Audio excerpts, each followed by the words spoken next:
We're breaking new ground in the upcoming edition of Health Watch. Stay tuned.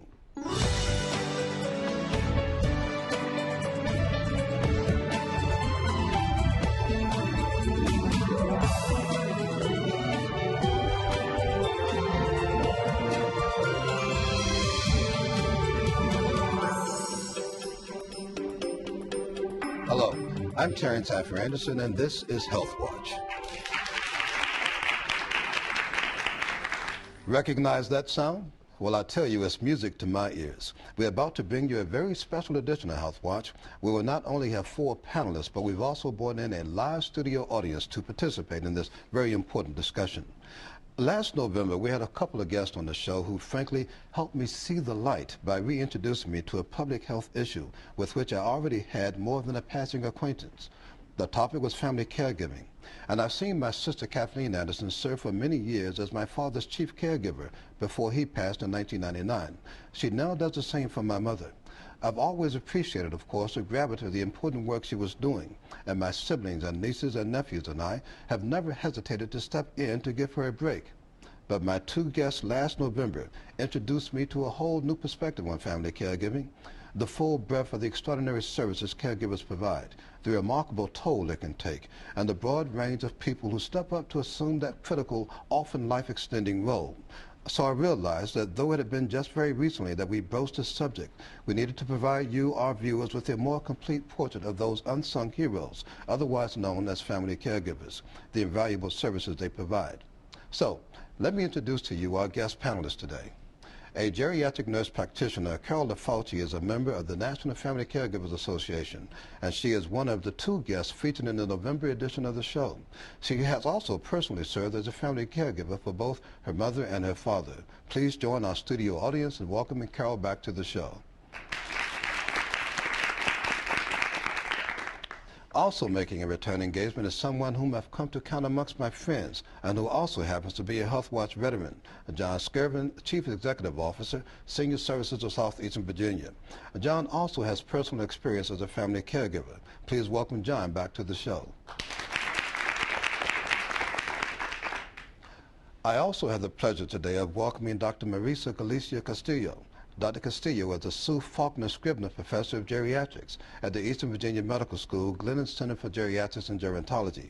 Let's please welcome Dr. Castillo.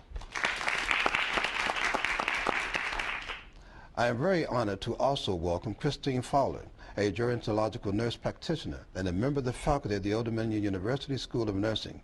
After a career as a registered nurse, Dr. Fowler returned to school to earn her doctorate degree, continuing to specialize in geriatrics. Her research focus is at ODU is on caregiving. A hearty welcome for Dr. Fowler. In just a moment, I'm going to give each of our panelists an opportunity to tell us about their work and the services their agencies provide. But I thought it was important to first know that this spectrum of people who have need of family caregivers is not limited to senior citizens. We need also be mindful that innumerable loved ones care for children and adults with a broad range of disabilities. That said, I wanted to also acknowledge a few special guests in our studio audience today. They are Sandra Herman of Care Connection of Children's Hospital of the King's Daughters, Care Connection for Children of the Children's Hospital of the King's Daughters, someone whom I've known as a passionate advocate for children with disabilities and who cares for her own disabled child, and Cheryl Simpson, who joins us along with several other guests from the Independence Center. Okay, let's begin by having our panelists tell us a little bit about themselves and their agencies. Let's begin with you, Carol. Thank you, Terrance. My name is Carol Fauci. I work for National Family Caregivers Association. I am the local representative for this organization. It's a volunteer-based organization that provides support for the family caregiver. We do education. We're very active politically, and we also provide a lot of online services to help the caregiver. And John? Yes, I'm John Skirvin. I'm the Chief Executive Officer at Senior Services of Southeastern Virginia. We're the area agency on aging for all of Southampton Roads. What we do is help older adults to live in the community with dignity and choice. We offer a whole variety of services aimed at helping people, frankly, stay out of nursing homes. And we work with families quite a little bit. And Dr. Castillo, could you tell us a little bit about your work and what happens at the Glennon Center? Absolutely. We're part of the Eastern Virginia Medical School in the Department of Medicine, and we have 3 areas where we really concentrate on. Research, where we do quite a bit of research with cognitive impairment, palliative medicine, education, not just of the medical students, we also have physician assistant students, residents, fellows, so all different levels of healthcare professionals, as well as the community, and clinical care, where we provide care both in the hospital, in an outpatient setting, also in nursing homes, long-term care facilities. Fantastic. Dr. Fowler, your work sounds very interesting as well, but tell us more about what it is that you do. Well, currently, since 2010, I've been assistant professor at Old Dominion University in the School of Nursing, and I'm mostly involved in the nurse practitioner program there. And an interesting fact is that in recent years and from now on, we're adding more geriatric content and trying to really promote more geriatric issues in the School of Nursing. So, I see. Carol, when you were last on the show, I shared some information I don't want to read here. During any given year, some 29% of the population of the United States, more than 65 billion people, provide care for a chronically ill, disabled, or aging family member or loved one. That's a lot of people. It certainly is. Yeah. Can you give us some idea of where these people come from? How is it that they step into this role? That's a big question. Where people come from, I think if you look at it statistically, they will say that the average caregiver is a woman who's 49 years old. She's married. She's also employed.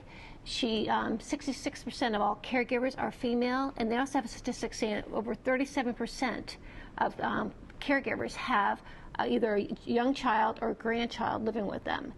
But then if you look at it in a more broader perspective, people that are caregivers can be neighbors, they can be spouses, they can be co-workers, children are caregivers to their parents and grandparents. So it's a very wide variety of people. Any idea about the average length of time that someone works as a family caregiver? 4.3 years is what they'll say statistically. 4.3 years. That's quite a bit of time. John, I want to refer to my notes again here. From caring for adults, for older adults, the value of the services provided by family caregivers is some $375 billion a year. That's correct. And I see there's almost twice as much as spent on home care and nursing home services combined. Go ahead. You're going to make a comment. I wanted to ask you this question here. I know that the services that these people provide, they help support your agency. Could you tell us a little bit more about that? Well, it's almost where we need to flip the question. Families provide the vast majority of care for older adults and children and people with disabilities in this country. All of the formal agencies combined, every last one of us, only provide about 20 cents out of every dollar.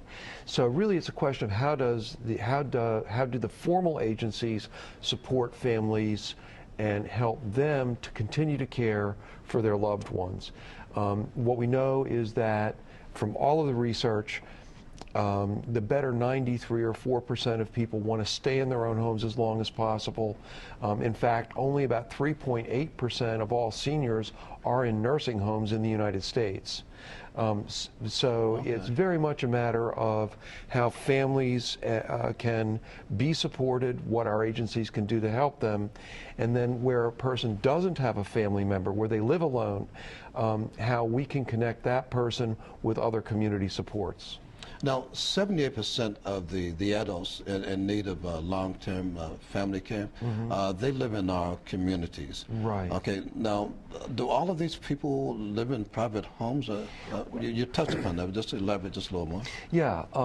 The vast majority of people do live in their own homes. In fact, the most preferred living arrangements among older adults is to live 20 minutes away from your kids, not with your kids.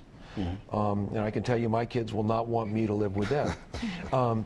But in all seriousness, not a large proportion, but a fair number of people, older people, do live with their families. We have people living in nursing facilities, again, only 4 out of every 100 people, and there's a larger segment coming up that are living in assisted living facilities, but still the vast majority live in their own homes and their own communities. I see. Dr. Castillo, I wanted to ask you, just elaborate a little bit more about the Glendon Center. Why is the work that the Glendon Center does, why is it so important? I think the biggest, the most important aspect is that of education. Again, as I mentioned, not only to the students, but also to these new and up-and-coming doctors, right, who traditionally you think of your patient, and this is the person you're taking care of. But more and more, it's not just the patient, it's the whole family unit, including the caregiver. And it's important for folks to understand that you may be taking care of your patient, but if they're being cared for by a caregiver, and you're not addressing those needs as well, what happens when something happens to the caregiver? Research has shown there's typically more medical issues that occur with caregivers, things like depression, other medical conditions, because they're so busy taking care of their loved one. Oftentimes they neglect their own needs to take care of the one, to take care of their loved one, and raising consciousness about that, and making sure that we look at not only the patient but the whole unit. Is there anything that you might say a description of a typical student enrolled at the Glendon Center, or a physician? I'm just curious as to what would prompt someone to go into that specialty. Well, the folks that go into the specialty are usually trained either in internal medicine or in family medicine. And when they come to us, it's a one-year fellowship. But we have other learners as well. But those people in particular are usually, they're very interested in folks who are older. Oftentimes they've had a wonderful experience with grandparents, or they enjoy. Usually it's the whole personal aspect of the patient versus the actual medical conditions. It's the person, and again, part of that's the family and the whole unit. So what the characteristic I've always seen in people who come in for fellowship are people who really enjoy being with folks who are older. I see. Dr. Fowler, you have conspicuous passion for this work. You're a registered nurse, then a nurse practitioner, and you specialize in geriatric nurse, being a geriatric nurse practitioner. What is it that spawned your keen interest in this area? Well, I would have to say there's probably two reasons. One is emotional, and one is probably more scientific. But to piggyback on what Dr. Castillo said, I had a very positive experience as a young person with my maternal grandparents. My grandmother was 65 when I was born. My grandfather was 66, so I only knew them as older adults. But I had an extremely positive experience with them, so I always had a place in my heart where I felt very comfortable and I valued older people. Then in my nursing career, I spent years working in intensive care units in the hospital. And I began to realize that many of the people that were in the ICUs were older adults. And many of them were there for preventable reasons, like they had a medication, an event with a medication that they were taking. They had a preventable accident. They had a bad outcome from not following up well with their medical treatment or something like that. And often these older people didn't have a good outcome in the ICU. So that's where I really wanted to focus my career with older adults, to try to, hopefully I could do my part to try to prevent some of these problems that led them to be in the ICU. I asked Dr. Castillo if there was any common description, not necessarily a demographic profile of the typical student at the Glendon Center, but what about at ODU, in the School of Nursing? Yeah. Those that go into geriatrics. I don't know if I could specifically tell you somebody who is, this person yes, this person no. I mean, I'm involved in the nurse practitioner program, so usually the people in that program are already nurses who have had years of experience working in the medical field. So a lot of times I'm approached by students who already know they want to focus on care for an older adult, or pediatrics, or whatever their interest may be. So, I'm surprised sometimes by the people who are really interested in it, and I don't think I can say any one thing. I think it's in the person, and they know if they want to specialize in that area. What is it that would surprise you? I'm curious. I mean, I'm just, I'm surprised sometimes by the people and the background that they come from, and like many people I've seen that have worked in either the emergency rooms or the intensive care units or places like that. They want to leave that arena and they want to go into working with older adults or something like that. So they want to change their focus in healthcare to be more maybe proactive and try to prevent some of the issues that they've seen in those other practice environments. Carol, what did you find? You provided family caregiving services with both your mother and your father. What did you find most challenging about that entire experience? I think the thing I found most challenging was how much was given to the family caregiver to take on the care that I was just expected to take care of. And coming from, at that time I was taking care of my parents. I was finishing up my geriatric nurse practitioner program. So I knew, and I was also a critical care nurse for a long time and also married to a physician.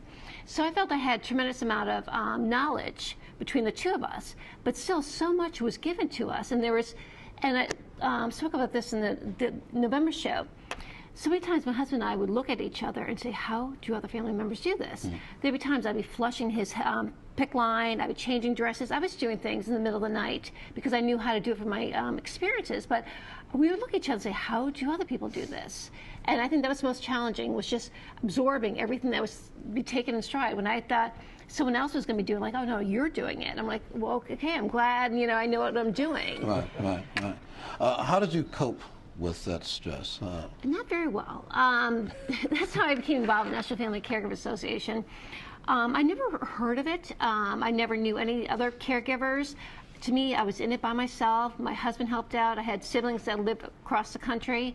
They helped out as much as they could, but I felt very alone. I didn't exercise, didn't eat right. All I was just getting through day to day. And that's when my father passed. And then I just started taking care of my mother. But it was like sometime during that time period, I heard Susan Mintz, who is the founder and president of National Family Caregivers, speak. And I was just really touched and moved by hearing her speak about family caregivers. It's like, this is me. This is what I went through. It's like someone understood my pain. Someone understood everything I went through. And I felt that I had to participate in this organization. And when you found that there was someone that could relate to your own experience, that probably helped a whole lot. Oh, it helped immensely, yes. I wasn't alone. I felt like I was no longer alone. Well, let's talk to someone else who is a professional in the community dealing with senior services, and also has that experience as a personal family caregiver. What did you find anything different about the challenge as being a family caregiver, and how did you cope? Well, yeah, my brother is a social worker, and my sister is a social worker and a nurse, and I'm a social worker, and my father, thank God, was a construction worker. So he was the one that kept us anchored in common sense as we cared for my mother. Two things that really stand out in my mind that I remember. At the time, our older son, Matt, who's now 27, was a newborn. And my mother was too weak to hold her new grandson. And so one of the big things the big hurt in my heart was that my mother couldn't even be the grandmother to my child that I knew that she wanted to be. However, finish it with a happy ending. The other piece was that there was a point at which I was caring for my mother. My father was actually primary caregiver. My dad had to go in for some abdominal surgery, and I took off from work. I was running a home health agency at the time. Oh, really? Yeah, in Philadelphia, and and they lived in Scranton. So I went up and I spent the first 4 or 5 days there. And along about Wednesday of that week, my boss, I called in, and my boss said, "So when are you coming back?" And I thought, oh, I know how valuable you think what I'm doing is. Right. So that was the other big takeaway was, man, and so I mean, for the employers that are viewers of this show, it's really, really important to support your staff, your employees who are caregivers. That was the one thing. Well, as it turned out, my mother became so frail, and she was just as stubborn as a mule. She did not want to go into a nursing home. No, no, no, no, no. We knew that ultimately that was where she was tracking, and finally one morning at about 6 a.m. the phone rang at my house in Philadelphia. It was my mother, and she said, "I'm going to the nursing home." I said, "I'll be there by 9 o'clock. And after about 2 months in the facility, she was actually able to sit up, hold that newborn, by then a 4-month-old, and actually show him off to all her buddies in the nursing home. So I mean, there's really a continuum of care. I guess that's the other big takeaway in my thinking is we keep people at home as long as we can, but there is a place for residential care. And the challenges that brought for you. How did you get around those? How did you navigate through those challenges? Well, again, I'm blessed because I have a brother who lived nearby, and then my sister lives out in Minneapolis. So my brother, we would take off every other Friday night, every other weekend. My brother would take one, I would take one, and about every 6 weeks, my sister would fly in from Minneapolis to give my father the break because he was taking care of my mother with help from the outside Monday through Friday. So that participation by siblings and other family members was critical, was very important. Yeah, and we didn't knock heads so much, but my father did take, as the primary caregiver, if we were to criticize, say, the housekeeping or the level of dust, he just wouldn't like it very much. So, because he was already stressed. Oh, over the top, yeah. Dr. Castillo and Flowers, I asked each of you earlier about if there was any particular demographic profile or character type that might go into geriatric medicine or caregiving. And physicians, I'm sure, and nurses as well, sometimes they become attached to the people that they provide care to. This is people they provide care to over and above what a family caregiver might do. I'm just curious as to how would you counsel someone that finds themselves in that situation, someone becoming emotionally attached? Let's start with you, Dr. Castillo. Sure. I think actually that's a strength in geriatrics is that continuity of care, being able to follow folks. A lot of my practice is actually in the long-term care facilities and in the nursing homes, and being able to get to know the family members, being able to really get to know the patient and following through. And it is tough. People do become attached and have really good relationships with patients and families.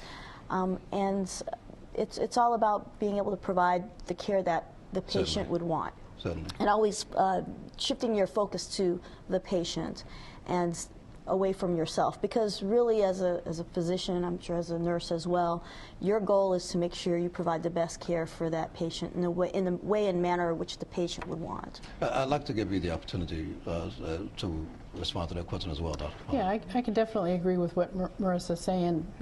I think you maintain a certain amount of professionalism for sure. I mean, you're the provider, you're the professional, they're the caregiver of the patient. But at the same time, I think that being involved is a good thing. And yes, you're going to get hurt sometimes when things happen to these people that you're caring for. But if you get to the point where it doesn't bother you or you don't get attached, then maybe you need to look for something else to do.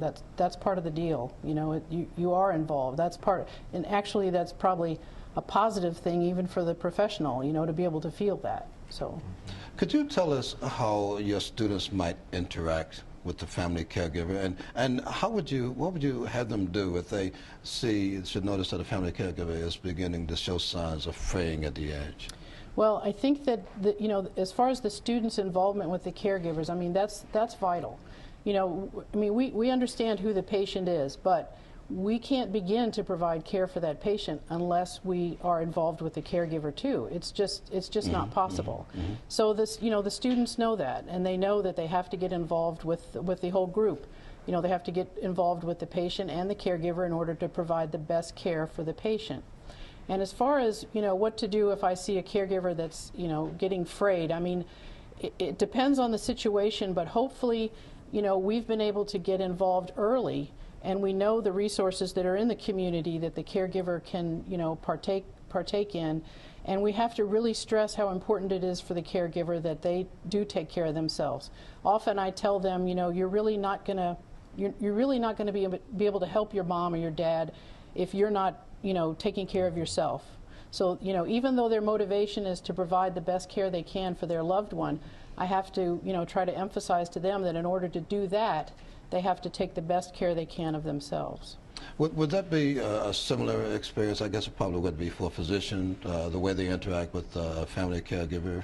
Absolutely. Yeah. I mean, it's interesting. Geriatrics is somewhat like pediatrics, because in pediatrics, you don't simply take care of the child. I mean, Right. You're usually a parent or a caregiver. So it's very similar to that in the way we approach care of our patients, because it's not, again, not just that one person.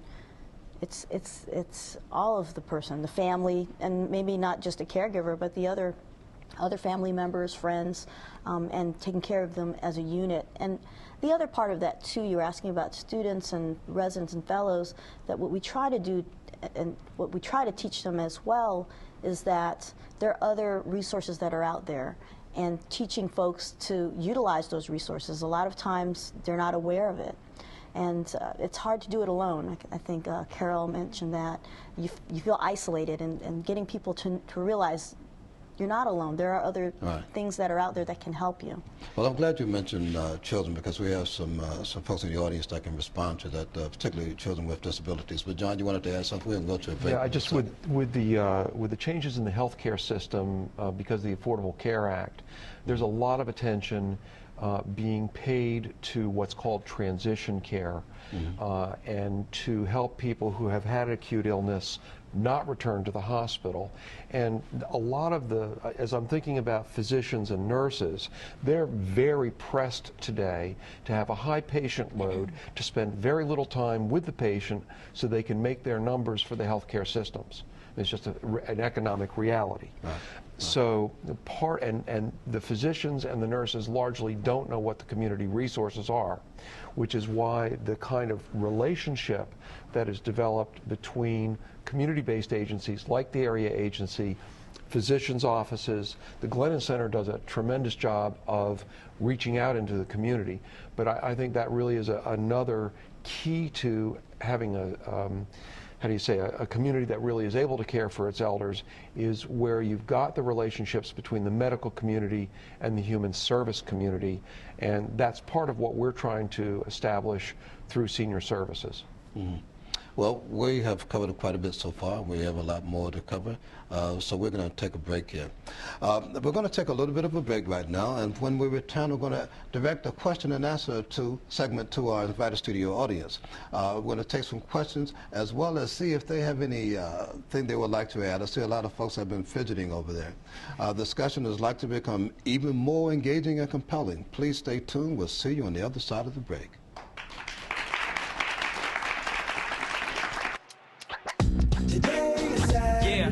Salad on Saturday, fruit on Friday, bubble bump Thursday, water Wednesday, touch your toes Tuesday, let's move Monday, swap us next Sunday. 60 minutes of physical activity a day and eating well can help get your child healthy. So keep them active and eating well every day. Get ideas, get involved, get going at letsmove.gov. That's letsmove.gov.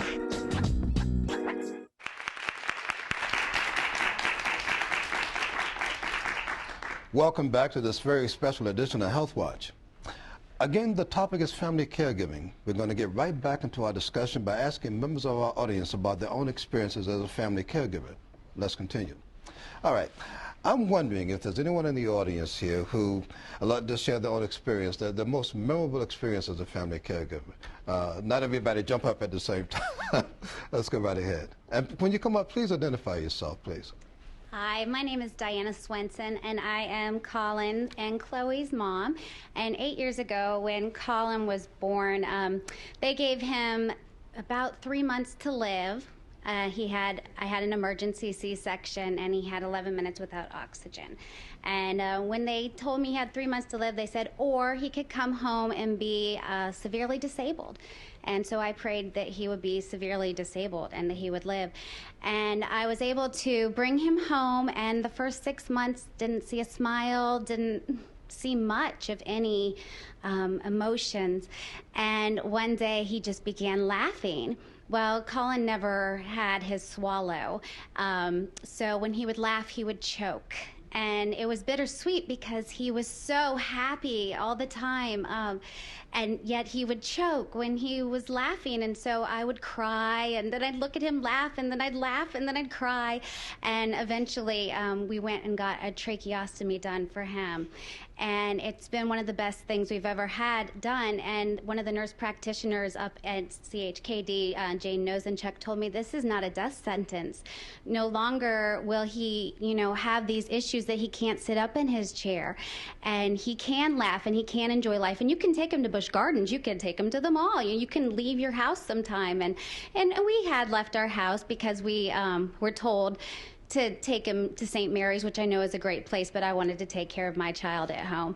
And once we got that trach, we just started living life a little bit more, and it's challenging suctioning your child and suction machines going off in the mall and everyone turning around trying to figure out what's that noise.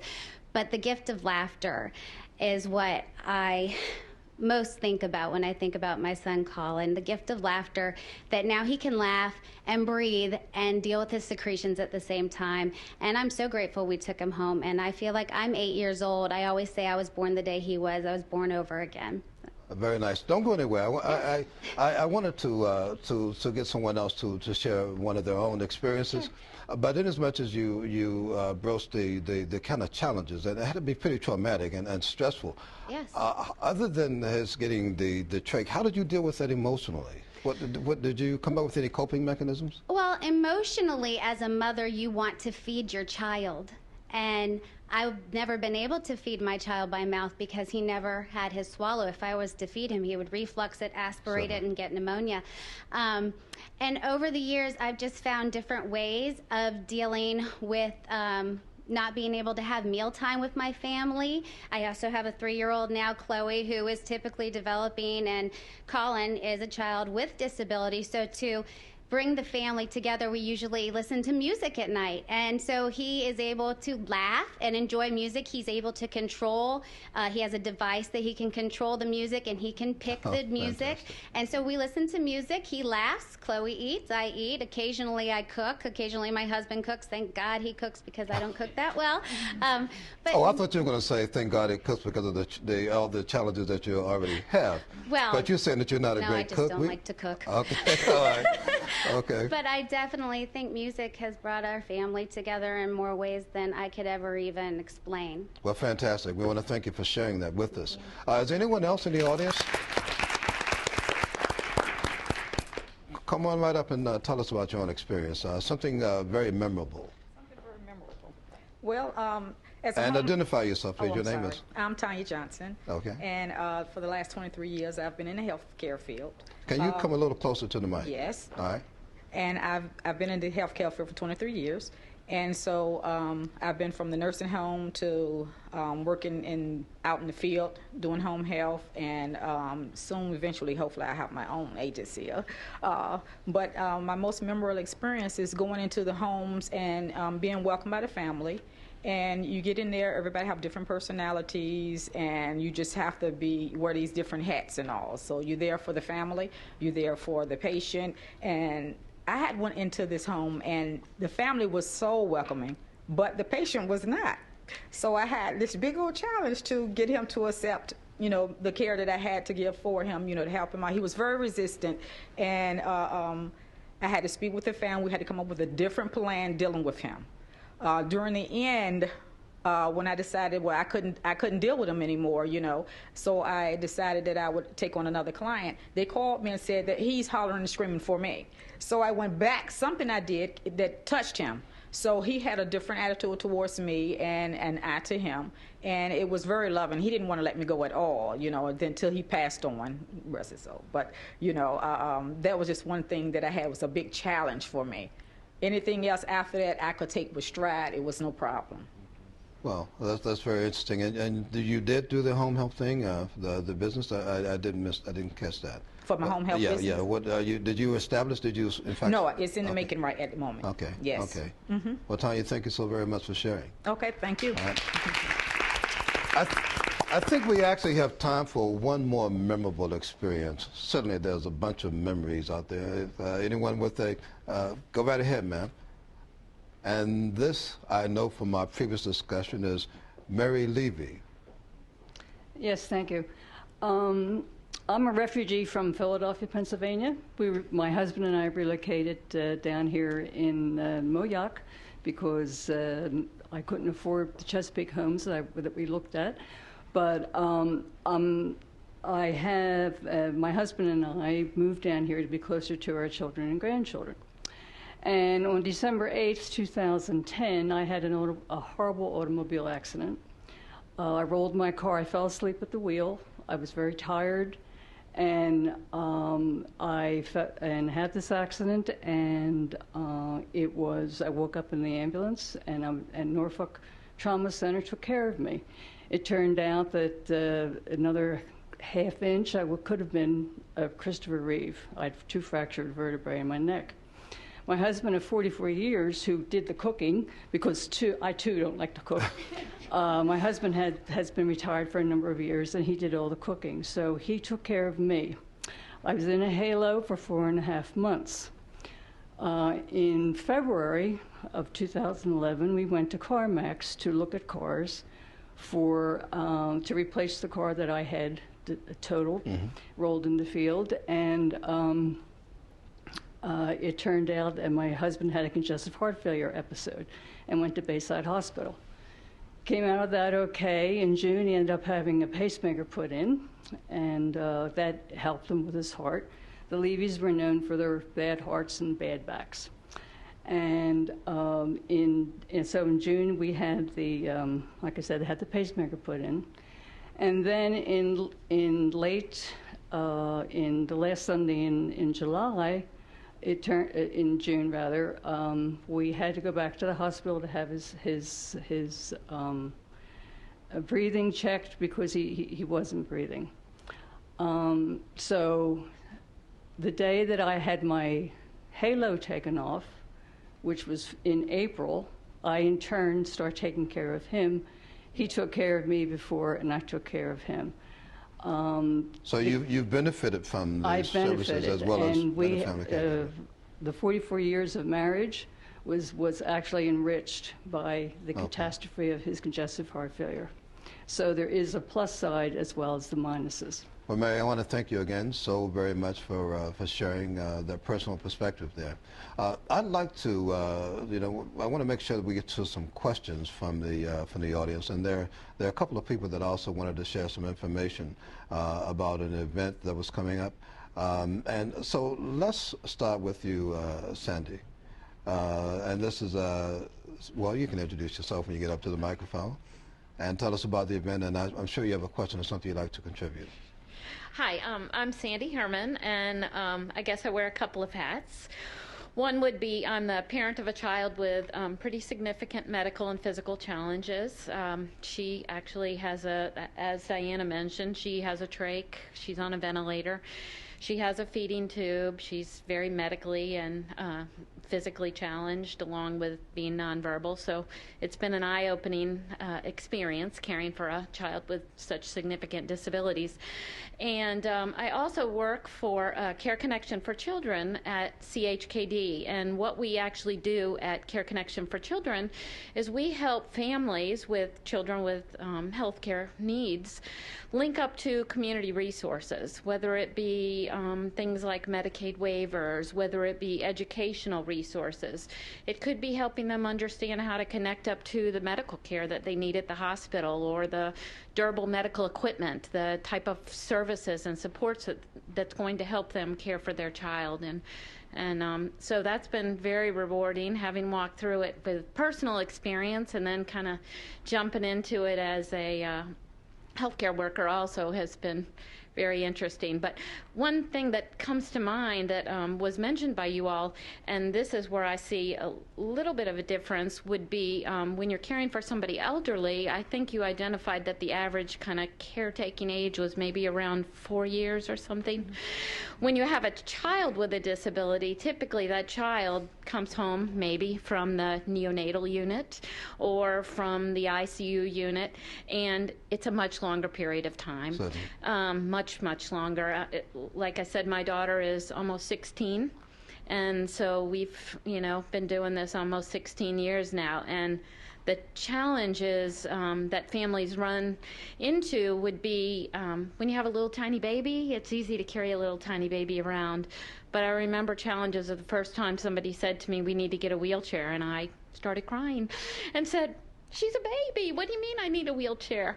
And, kind of dealing with those hurdles and getting through that process. And then as your child grows, especially if they need care, thinking about things like, adapted vehicles and ceiling lifts and, medical care, and them going in and out of the hospital, and how you're caring for another child, possibly in your home. And many families, as you identified, mothers especially end up having to quit working. And so, then they're trying to live on one income. And well, again, I want to thank you for sharing that, and I know you have a comment that you want to make, but I want to make sure that we get some questions in as well. So if you could please tell us about the people first. What is it, language first? There are some events that CHKD puts on, and there's one that's actually upcoming. It's by Kathy Snow. For those of you who are unfamiliar, Kathy Snow is kind of the initiator of what's called People First Language, and that would be where you actually describe what a person has instead of what a person is. So we talk about a child with a disability instead of a disabled child, or instead of an autistic child, we would talk about a child or an adult with autism. But just as same as we would not say the red-shirted boy, we would say the boy with a red shirt. We begin thinking of the individual first.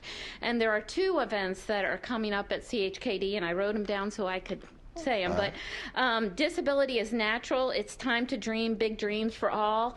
This is a presentation that she's actually going to do. CHKD is actually flying her in. And when is Kathy Snow. It is actually March 15th. Okay. 6:30 to 8:30, and that's a parent session, and it's going to be at CHKD Brick House. There's also a professional session, which is going to be March 16th from 9 to noon. Here again, it's also at CHKD Brick House. And this is not only applicable to individuals with children. This is applicable to anybody who works with individuals with healthcare needs or disabilities, because if you're a parent that kind of walks through the system, after a while you'll begin seeing those parents bristle a little, when the wrong language is used. So if you're a healthcare provider or anything, I would absolutely encourage you to come. It's a free session. Thank you so very much for sharing that. And we're going to hear from Cheryl Simpson right now with the Independence Center, because we're actually going to run out of time here. And I want to make sure we get at least a couple of questions in. Cheryl, you have a question that you'd like to ask, or an event? Question. I have, if I can stand up, I can't, sorry. I wanted to talk about a program that the Independence Center has. We work real closely with the Virginia Association for Centers for Independent Living, and through a grant that we received through the Virginia Board for People with Disabilities, we're working across Virginia to develop a workforce of consumer-directed assistance and establish a web-based directory of these professionals. So I wanted to give you just a different perspective.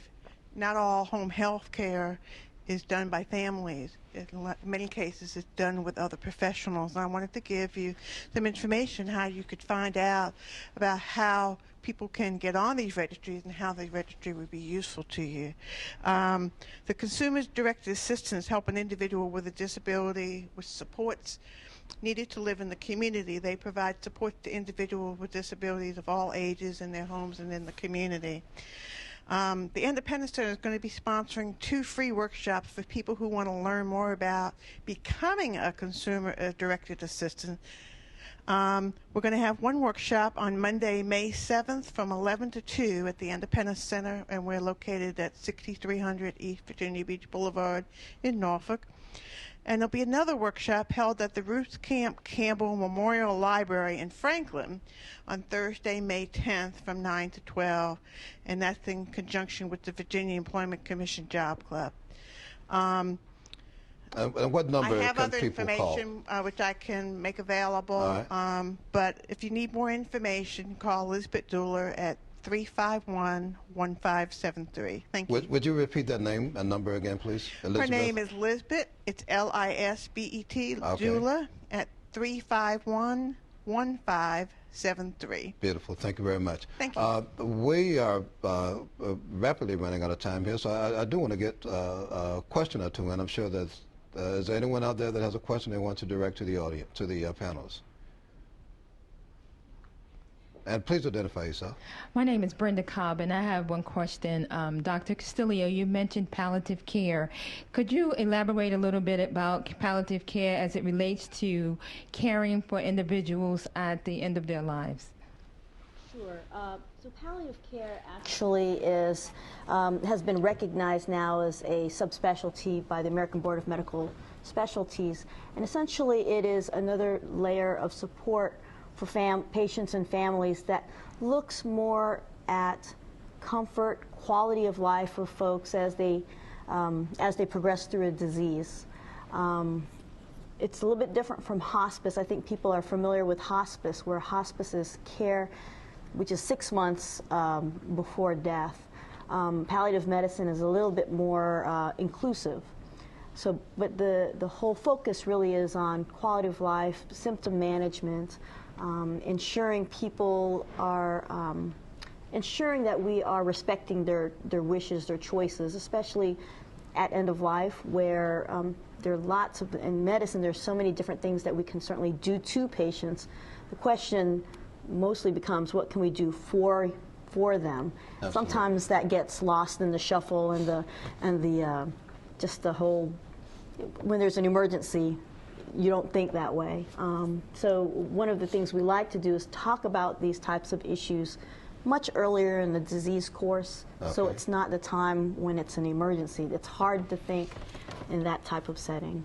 Brenda, we want to thank you for that question and your response, Dr. Castillo. Now, what I'd like to do is we're going to take another break here, and I think I'm going to flip things a little bit. I'm a director always, Leslie, when I do this, but I want to get some contact information from you when we come back and try and get in a couple more questions or two, okay? So don't go anywhere, anyone. I want to thank each and every one of you for participating in this event today. I'd like for you to give yourselves a round of applause as we go to our break. So we're going to take our break now. We're going to take another break, and when we come back, we're going to get some closing reflections from our panelists, and again ask for some closing reflections from the panelists, as well as ask for any additional questions that folks in the audience might have. So do please stick around, and you stick around as well. We'll see you again in about 30 seconds.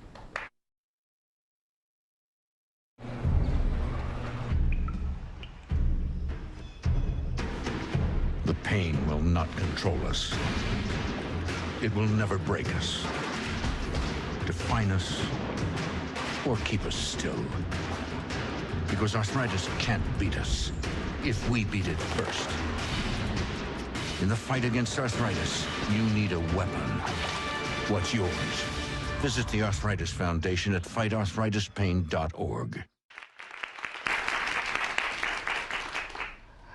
Well, again, this has just been very insightful and engaging discussion, and I want to make sure that we have ample time for our audience to ask any additional questions that they might have. And I know, John, that you have a question of someone in the audience. But before we get there, so that we do give ourselves a bit of time, let's get to some contact information for each of your agencies, please. Yourself, Carol? National Family Caregivers Association.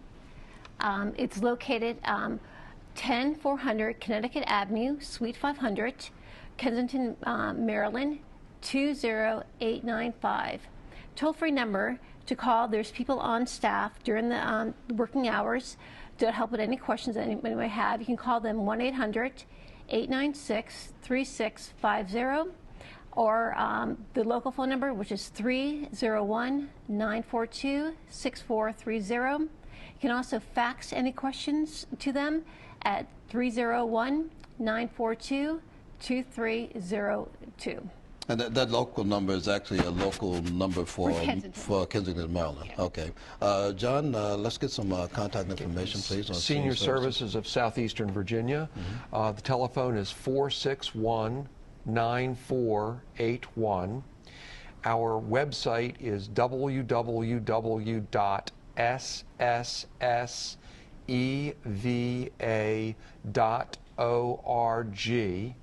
And there is a national elder care locator number, 1-800-677-1116. And what we'll do is put up your National Family Caregivers contact information on our website. Yeah. So you can either call 461-9481 or go to our website, www.ssseva.org. Beautiful. Thank you. And Dr. Castillo? Sure. For the Glennon Center for Geriatrics and Gerontology, our phone number is 757-446-7040. But you can also find information on our medical school website, which is www.evms.edu. And Dr. Fowler? My contact information is pretty simple. It's going to be the School of Nursing site at odu.edu, or my email is cfowler@odu.edu. Okay, so let's get back to these questions. And John, you had a question that you wanted to ask of, I believe it was of Sandy, or anyone else that can respond to that question. And then we're going to go to Ms. Whiteley and Ms. Bradshaw. Okay, yes. For parents of children with disabilities, what are you thinking about in terms of as you get old and how your family members will be cared for? Well, obviously my goal...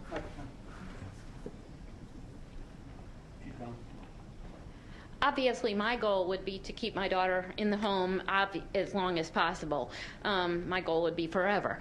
And I would hope that I could structure services and supports around her to do that. Community integration is very important to me, making sure that she's part of society. I've always believed that, you know, going to Walmart, we don't segregate Walmarts, and, you know, I would like to keep her there. As I age, obviously, then we have to think of things like guardianship, alternatives to guardianship, whether we need to have circles of support, whether we need to have microboards, whether we need to invest in a home, whether her brother needs to, you know, help out. Those would be the things that I would think of. My goal would be to her to stay in her community. Where would you turn for the families that are watching that are today older with adult children who have disabilities? Where would you suggest they turn? Well, obviously, Care Connection works with children. We work with children up to the age of 21. We also do provide information and referral. So I think it's a very wide range. Our system is so segregated in Virginia, and in that it depends whether you have an intellectual disability or you don't have an intellectual disability. We have 7 what are called Medicaid waivers in our system, and you have to have different eligibility criteria to each, so you really need to get to somebody. I think you could contact the Independent Center for referrals. I think you could contact Care Connection provides information and referrals and tries to direct families. I get calls from individuals who have adults with disabilities all the time. I think the Community Services Board steps in, you know, obviously, but they step in when it's an adult with or child or adult with an intellectual disability. Okay, let's go to Mrs. Bradshaw. We have just a few minutes left. Ms. Bradshaw, you had a question that you wanted to ask?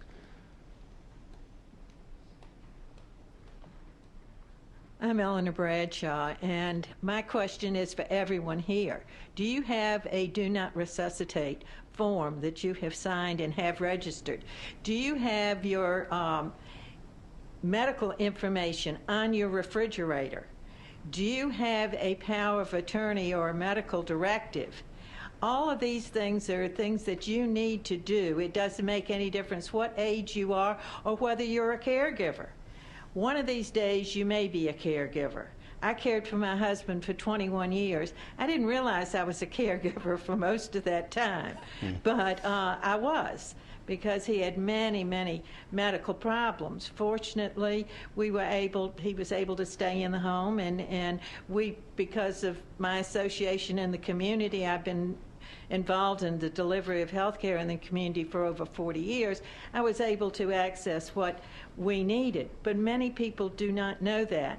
But you need to have those things, you need to have them displayed. If you have to call 911, the first place they're going to look on your refrigerator. And they don't have time for you to go to a computer and pull it up, even if you've got it on a computer. So John Skirvin and Senior Services is working with me on a program to provide basic information for caregivers so that it's there before you become a caregiver, or if all of a sudden you find yourself as a caregiver, you will have a roadmap. And we're going to hopefully devise a roadmap that will be on the website that will help people get through this morass that is out there of all of these different agencies that'll give it some cohesiveness and some understanding. Well, what a perfect way to close with a comment from the audience that is a challenge to myself and to the panelists, as well as everyone in the audience and viewers that are watching. Because in that regard, DNR and so forth, I have some work to do. I absolutely have some work to do. I'll come back and ask this question again. Well, give me a little bit, okay? Well, again, thank you so very much. And we want to thank our panelists for joining us today, as well as our lovely studio audience. I can say lovely because they're all women, which is something that I really wanted to address. We ran out of time. I thought we might, but it's noteworthy to note for our viewers that there are women in the audience. There's not a single man in the audience, and that is a commentary about the principal person that provides family caregiving in our families and in our homes. And it makes us the two luckiest people in the studio. Well, I saw an opportunity to get down a couple of numbers. I'm just kidding, just kidding. Yeah. I want to thank you all again so very much for joining us for this edition of Health Watch. This has been an insightful, engaging discussion, and I had every anticipation that it would be. And we want to thank you for joining us for Health Watch. If you want to get previous editions of Health Watch online, you can go to www.norfolk.gov. The additional part of that website address is /TV48/health_watch. If you want to send me an email, you can reach me at terrance.afer-anderson@vdh.virginia.gov. Of course, you can also reach me by phone at 757-683-8836, 757-683-8836. For the Norfolk Department of Public Health, I'm Terrance Afer-Anderson, and this has been Health Watch.